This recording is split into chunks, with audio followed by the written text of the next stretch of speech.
Good morning, everybody. Welcome to Digital Watchmaking, Advanced Real-Time 3D Configurators for Luxury. Today's talk is about the high-level overview of our journey into the product configurator landscape. It's the first session of the day, so let's get started strong. I hope you all had a great night last night on the opening ceremony. And before we start, I want to talk a little bit about myself. My name is Bojan Andrejek, and I'm the CTO and co-founder of blackcode SA. And before that, I was a founder of another company called Metaworks LLC. In blackcode SA, we have multiple divisions, and I will talk about that. But before that, I want to say that I've had a career in filmmaking for more than 13 years. I'm in tech for 7 years. I'm the Unreal authorized instructor and storytelling fellowship alumni and mentor. Blackcode. Blackcode is a Swiss boutique agency, and we handle different industries such as luxury, medical, and different consumer tech industries. One agency, 3 divisions. Our original division is the real-time division, where we mostly use the Unreal Engine for our work. And this is the division who produced the configurators here. But you will see we had interdivision cooperation with our people from Web and Mobile division here. Web and Mobile division, we usually create apps and portals that go on mobile and web targets. And currently, we work on a couple of ecosystems, mostly for medical clients. And most recently, our latest add-on is the AI Research Division, which is a sister company called AIOS Companion SA. Within this, we created our first product called Companion, which is an AI chatbot with agentic capabilities and over 2,700 plus MCP integrations. But this is not this is not what we are going to talk about, but I suggest you try this one on your own when you have time. So, interesting enough, when I started to work with Unreal Engine, my first project was a car configurator for an American company called BCDR, and we created the vintage cars, and you were able to configure them and to win some prizes. And this was back in the days of Unreal Engine 4, as you see. Before we start with the talk, I want to talk about the agenda for today. We are going to start by defining the problem and talking a little bit about the configurators and what their purpose is. Then we will talk about our journey through 3 generations of our product and how we evolved from the variant manager to custom systems and what we are doing right now, because the latest generation, or V2, is something that we are still working on. So it's in development. And after that, we're going to talk a little bit more about this technology and how it can be used for more than just watches. So before we start, I want to ask you, did any one of you use any configurator, let's say configure the car, or maybe because we're in Sweden here, did an IKEA renovation project with some of their configurators, or maybe, I don't know, even bought a watch through this? So if you can raise the hands, if anybody used the configurator in their life, that's good, reassuring. A lot of you know how this works and how it functions. So let's talk about the configurators and what they are. Most of the people think that they are about the visual renders of the products, but we beg to differ with this because we think they're much more than that. Because we know that most of us here will probably never buy a Porsche, but a lot of us went and created our GT3 RS just to see how it looks, even though we cannot probably afford it. So it's not for sales only. It is about the brand and the connection to the customers. So one of the first areas of what we think configurators are, they need to do the to make the exploratory journey for the customer or just the brand lover a nice experience. Personalization is the second part of it. We believe that obviously if you are configuring something, you want to be different than anybody else maybe and create your own imprint on this product and create a unique product to yourself. And we think that the confidence is a really big important part of this, because when you do this, when you create this product through any of the configurators, you want to have the confidence that you will get what you want to get and that it will not disappoint you. So we believe that you fall in love through the product before even getting it. I want to talk about two different things here. One is online or offline static catalogs. And this is something that's been around for, let's say, since 1800s, maybe even earlier. And we don't have any problem with that. I think that they are still needed. And offline or online static let's not call them configurators, catalogs are something that has its own way of doing things and is useful. But we do believe that digital configurators so that we can produce nowadays, and we can produce them with much better and better quality than before, are something that drives much more engagement in the industry that you are going to be representing if you build one. They are interactive, they are personalized, as we said, and they are real-time. And this is all thanks to Unreal Engine with all the capabilities that is providing us with all the new stuff that is available since version 5 and on. And what the problem with offline and static catalogs, they're limited and they're impersonal. So what do we think about when we are building the configurators and designing these systems for our clients? There are three imperatives for us as a company here. We think that the configurators must be realistic. Otherwise, you are not going to capture the audience, and in most of the times, it will not sell your product in a right way. So realism is one of the main three things. I will jump over to accurate now. I think that plays together with the realism. They need to be accurate because, okay, we can have nice, beautiful materials and really nice 3D render in real time with this. But if the accurate is not there, and when I say accurate, they need to convey all the real possibilities that this product can be physically created with. For example, we know that in gaming technology, you can create whatever you want. You can imagine any worlds, but for the configurators, you cannot do that. You need to ground things in reality. So all of the configurations that people create must be feasible. And the last is they need to be intuitive. When I say this, we think about the UI and the experience itself, because if it's not easy to manage and work with these softwares as a customer. Let's say the user experience suffers and then they don't serve their purpose. So these are the three challenges that we always think ahead of when we start doing the configurators in our company. Unreal can do it out of the box. So you tell me, who heard about a variant manager in Unreal? Please raise your hands. Okay, it's a little bit niche, so not many of you, but if you ever used it, and you probably even if you don't know about it, if you open the Unreal Engine and you went to the template section, there is something called Product Configurator. There is a guitar, nice picture. That's variant manager-based template.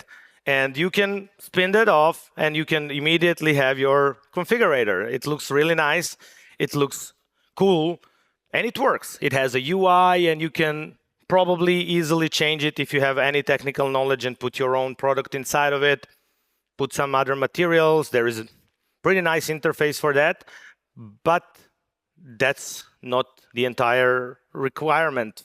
Most often than not is that clients need much more than just this. And we will come to this, but our first generation is based on this template. We did just this. We started it from that template, and then we built something that exceeded our expectations at that point.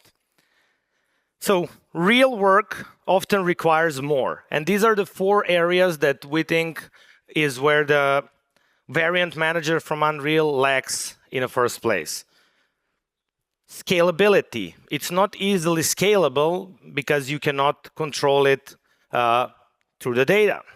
Flexibility. It's not flexible. That's what we found, because the UI that you get there is nice, but to change it, it's also even data-driven to some degree, but if you want to change something in it, it's a lot of manual work, and we went through that, so that's why we are telling you this.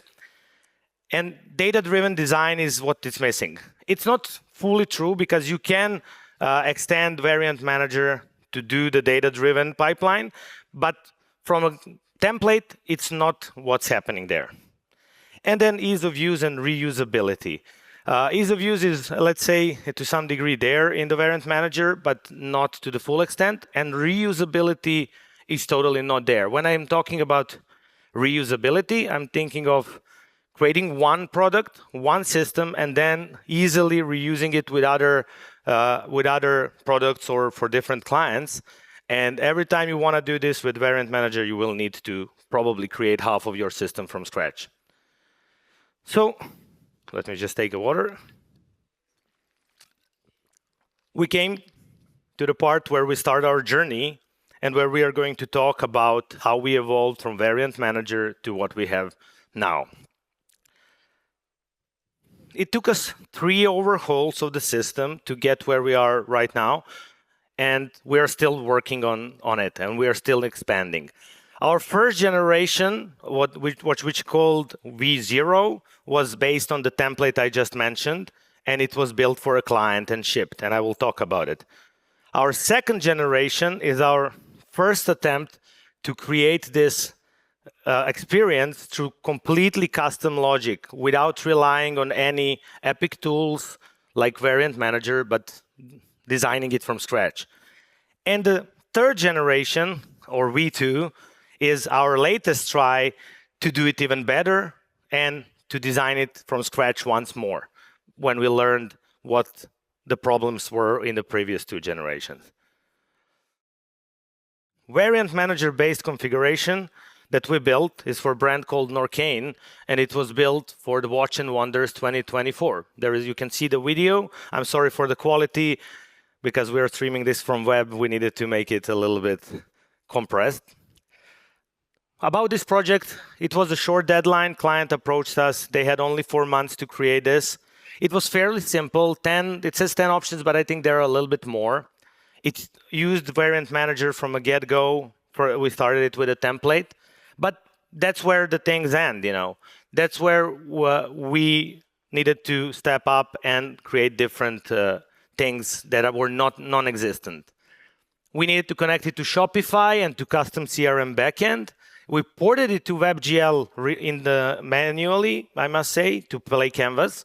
And we integrated UI a little bit with minor customizations because Variant Manager doesn't allow for rule-based UI. This is the architecture of this early system, and it was much more than just Variant Manager. We had an Unreal Engine on one side, which had everything baked in. It was just a normal template with a Variant Manager, but it had some minor UI tweaks.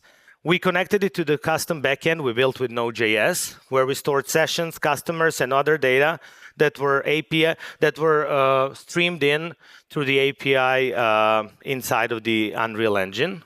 And it was a 2-way communication, but not real-time 2-way.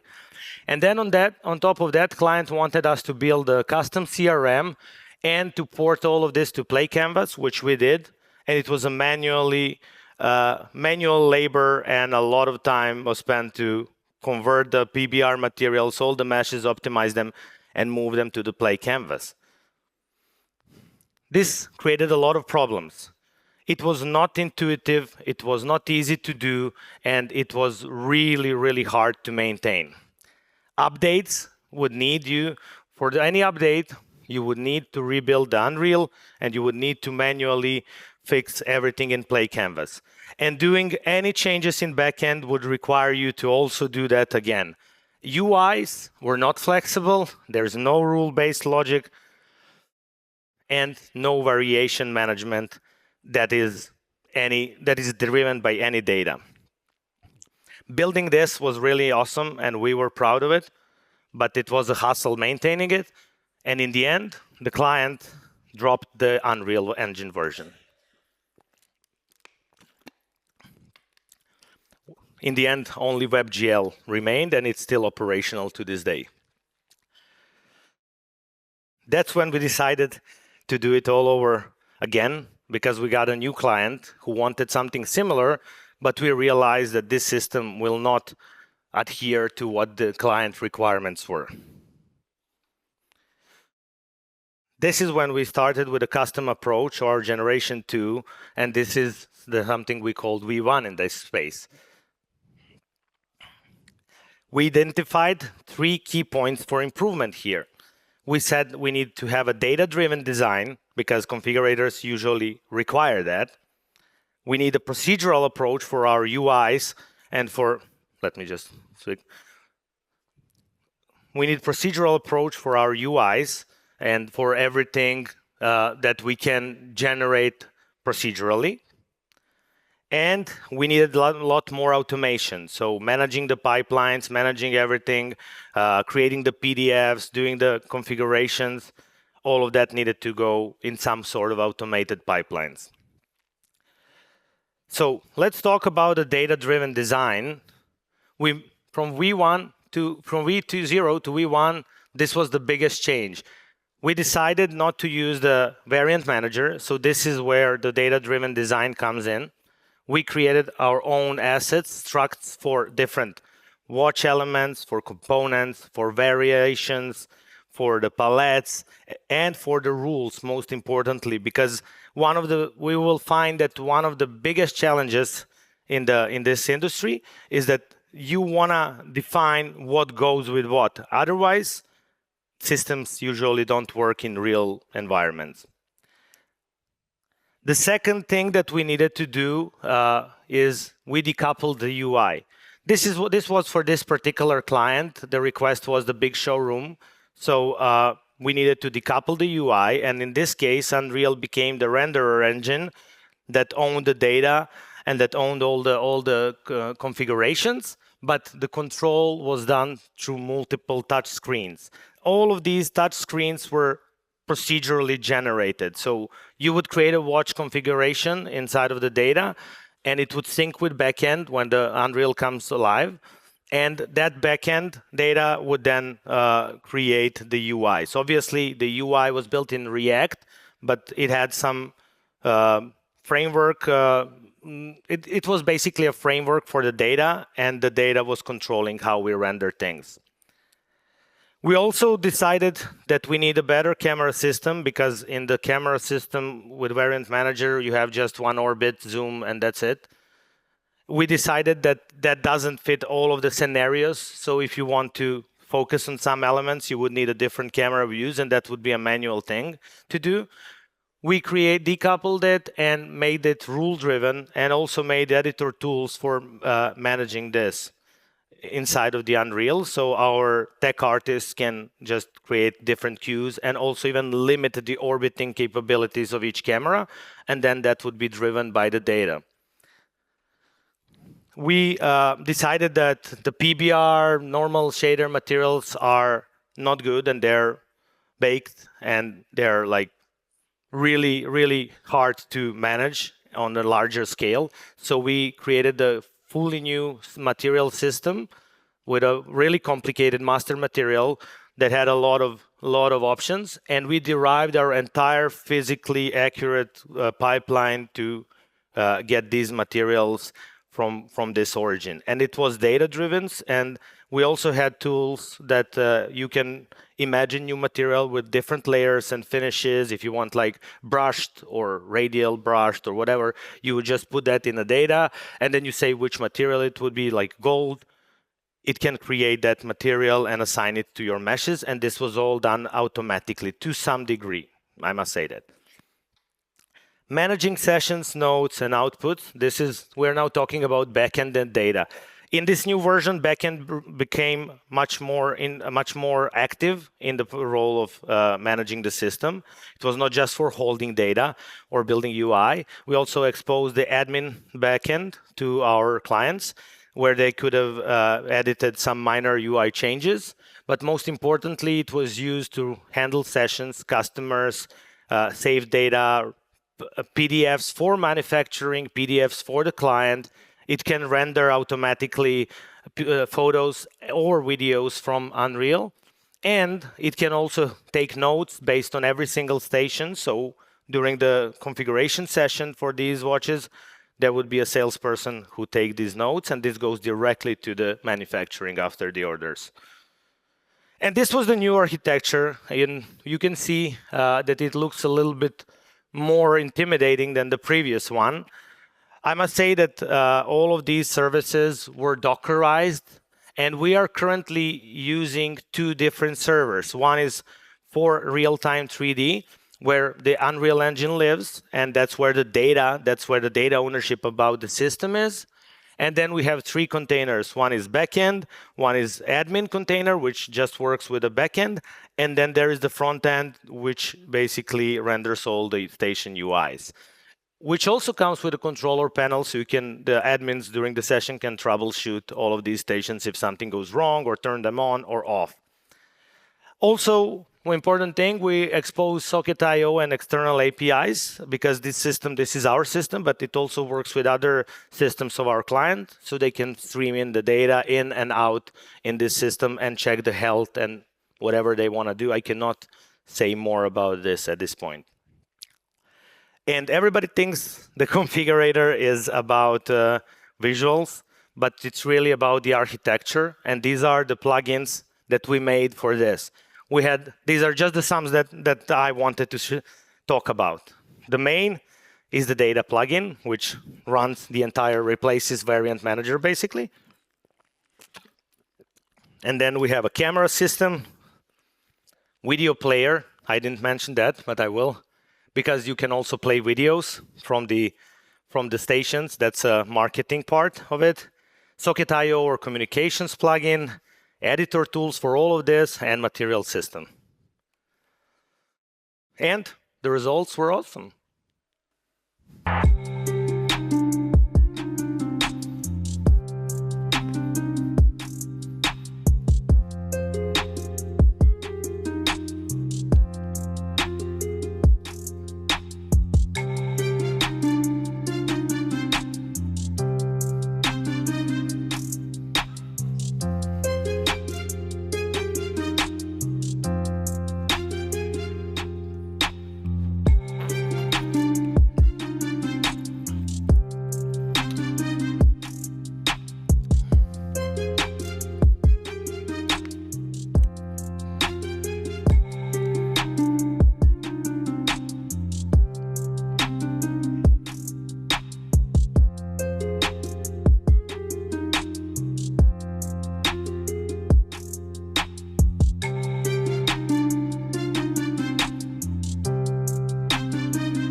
Before we move on, I must say that what you see here is not the final quality, obviously, and we cannot show the real product from our clients. So we remade this in the last 2 weeks from scratch just to show it here to you.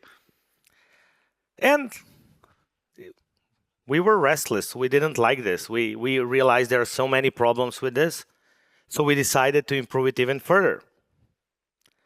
We started once more from scratch, as I mentioned.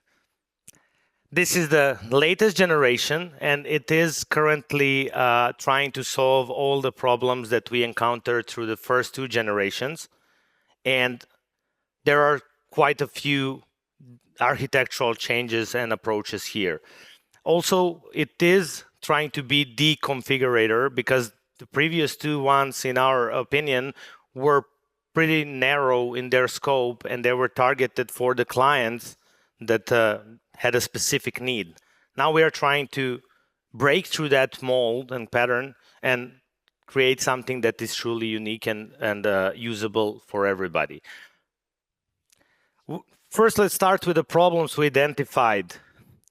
We know it worked, but data ownership, which was the biggest change from generation 1 to 2, was baked into the Unreal. And yes, it was patchable to some degree, and changes were easy to make, but they're easy to make for technical artists. And through the work with our clients, we realized that they don't know what they want. They want to change it all the time. They want to play with it, just like you guys, the customers who are playing with a configurator want to play. That's the same with clients. So we decided that having data into the Unreal, even with all the capabilities to patch it somehow, is a slow way to go forward. Authoring flow, even though we created all of those editing tools before, that was not enough for us, because we still identified there was some bottlenecks in some variation creation processes that required us to rethink some things. Editing flow versus runtime. If you remember our generation 2 schematics showed the Unreal as one part. We decided that that's not a good way to go, and we wanted to divide the projects into the runtime and editing environments so that everybody can do editing on their own without really jeopardizing any runtime capabilities of this system. Flexibility, that's one of the big problems. It was flexible, but not enough in our opinion, because it required a lot of manual work and rebuilds if something goes wrong or you want to change the course of this project. And then usability, it was great for the last version was great for big clients, but it was not good for small ones because it required a decouple UI, big grandiose rooms to do this, and it's not for everybody. So the new version we created, or we are still creating, I must say that, is not built as a product. It's not aimed for one use case or multiple similar use cases. We're trying to build a framework here. The biggest shifts comes into these 4 categories. First of all, the previous 2 ones were built mostly in blueprints. So anybody who wants to try and is not a C++ programmer still can do it. But we decided that blueprints have their own way of doing things, and they force you to think in one way, while C++ approach opens up all the possibilities. Data ownership, as I mentioned, is now moved to the backend. And yes, we still create the assets inside of the Unreal, but those assets are editor assets. They become the data assets on the backend. And in runtime, we use just the transient assets that are created again through this process. But also we can manage everything from the backend. And if somebody wants to change the name of the color, there is no need to rebuild anything. You just type in and click save.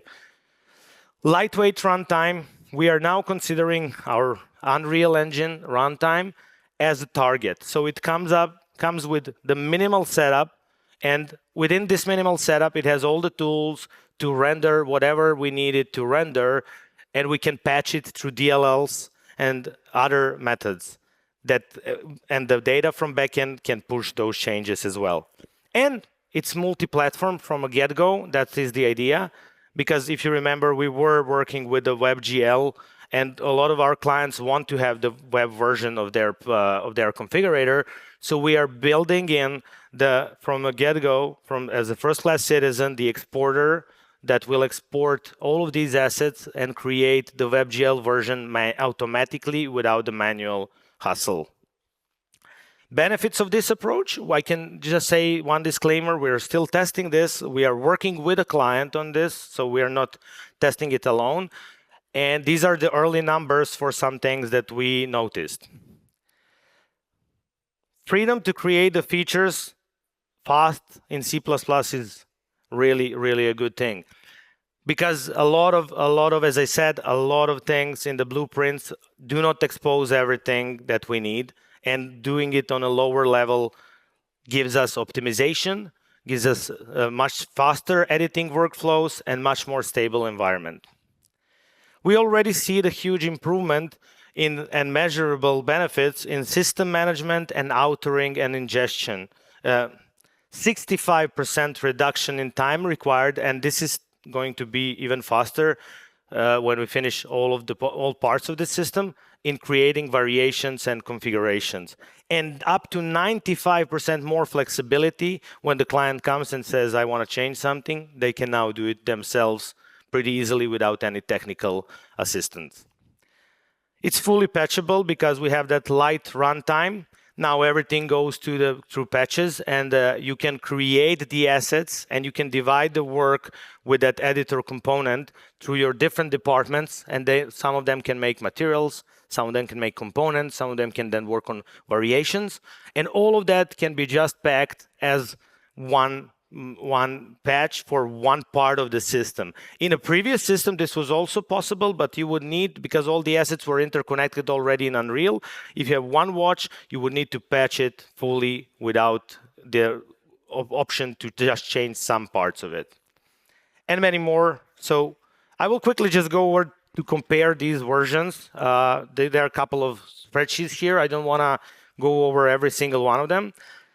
Data ownership is the biggest shift throughout all three versions, from no ownership to UA ownership to backend owned. And then we have this upgrade policy that we just mentioned, that we can fully patch data to the level of one material if we want. For authoring and visuals, the biggest change is in UI. We came all the way from hard-coded, embedded, to dynamic, decoupled. Now we are going to the dynamic, decoupled, and embedded. So now you don't need to have big setups. And material system came from the standard baked materials to fairly complex. But the latest addition to our pipeline is the material system profile. I will talk a little bit more about that because that was one of the bigger updates here. Technical information, team requirements are now getting to almost no requirements for technical personnel once we set up this. For the client, they can do it themselves most of the times. And earlier on, it was not possible. It would require technical artists and Unreal specialists for everything. And when we talk about web porting, we had it possible manually, then the version 2 doesn't have it at all. It's not even possible. And then now we are doing it through the wizard, and we want you to be able to port this automatically. Features, animation is now much more capable, because in the new version, we are allowing for skeletal meshes, and now you can use animated blueprints and montages for your watch. So basically, you can recreate and create a digital twin from scratch. And just to recap this, we're getting something that's faster, lighter, modular, and reusable across different products and different use cases. This is the latest architecture. I will not go too deep into it, but the main changes are the data ownership change, decoupling of editing and runtime, and easy automated Dockerization. Because we built the Dockerization inside of the Unreal Engine, it can start all the containers for you with a couple of clicks from the UI. So let's zoom in a couple of these technical innovations. Creating variants is at least twice as fast with a data-driven design. I said that I will talk about a smart material system. That system was designed by my colleague, Daniel Potuznik from Udemy. And the system is almost the same system in terms of the materials, like in a previous version. But what we did, now we put the system profile data asset on top of it. So now you can define those rules inside of the data asset for any system that you want. You can use our materials or just the simple materials that you create. But when you pair this with a variation creation flow, now you have the smart material adding. You can click, I believe you already saw it there. You can click on the component, which you create in 2 seconds, and it automatically creates and recognizes all the channels for change. And then you can easily smart add and choose it with a chooser and click. That process took like 2 hours for 10 materials, I believe, that you saw were just created here.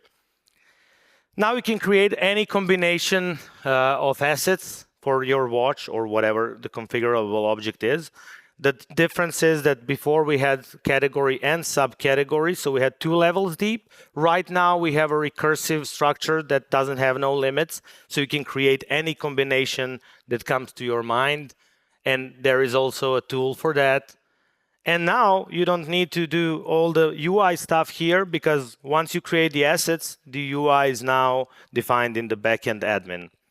And we also included the web-based web browser inside of the Unreal. So now the Docker station that you spin up also has the admin panel that you can view inside of the Unreal if you want to see it that way.